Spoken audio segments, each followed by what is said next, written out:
What happens if, in fact, all of my brilliant ideas are still not enough?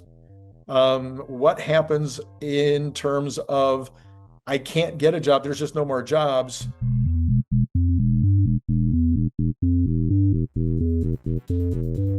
Do we need a universal basic income? Do we need to retire earlier, cut the work week? What are some of your thoughts?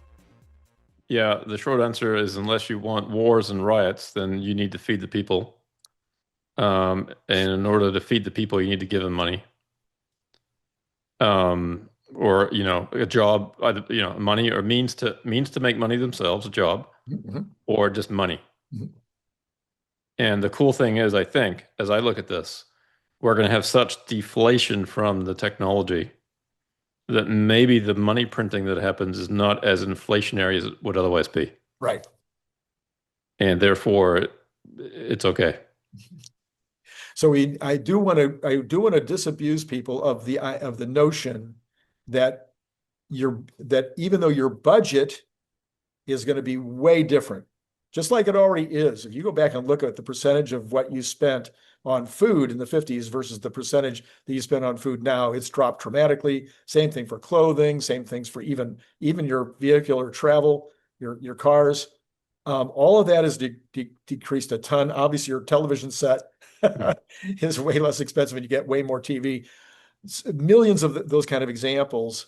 But there's always going to be scarcity. Some people are like, well, we'll have no scarcity. So no, there's only going to be so many people that can attend a concert.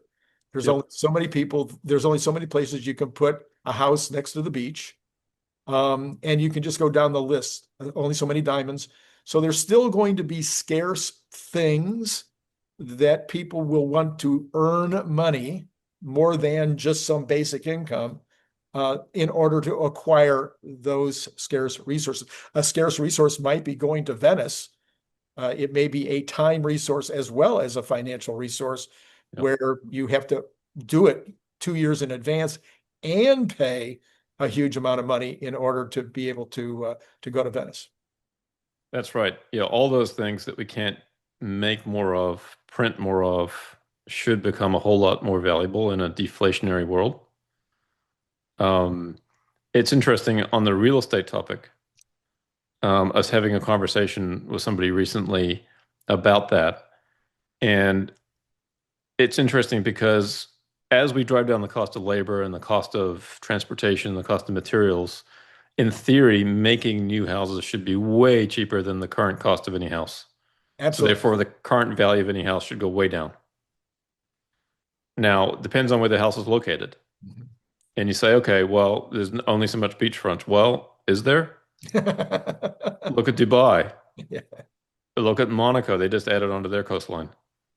So with cheap enough energy, technology, and resources, you can build more coastline if you want to. Or you can use coastline that most people hadn't thought about using before, because we no longer need to be near rivers. We no longer need to be near the railroad. It's going to be a much more decentralized world. And so a lake that nobody would have considered because it was 50 miles from or 100 miles from the closest city. No, that'll be a perfect place to live. A lot of people want to live 100 miles from the closest city. Right. And there's a lot of environments that, by the way, with low enough cost of energy, you can plant trees in the desert. Yes. You can desalinate. You can have abundance of water. So there's a lot of environments that previously were kind of not really possible to develop from a real estate perspective. And so, yeah, there'll be scarcity, but also there won't be. Right. And we'll also be able to create Disney World-like environments for people that want that. Right. 100%. Right. And so it's not just mountains and beach. It's whatever you can dream of that you want to be living next to. 100%. I love it. I love it.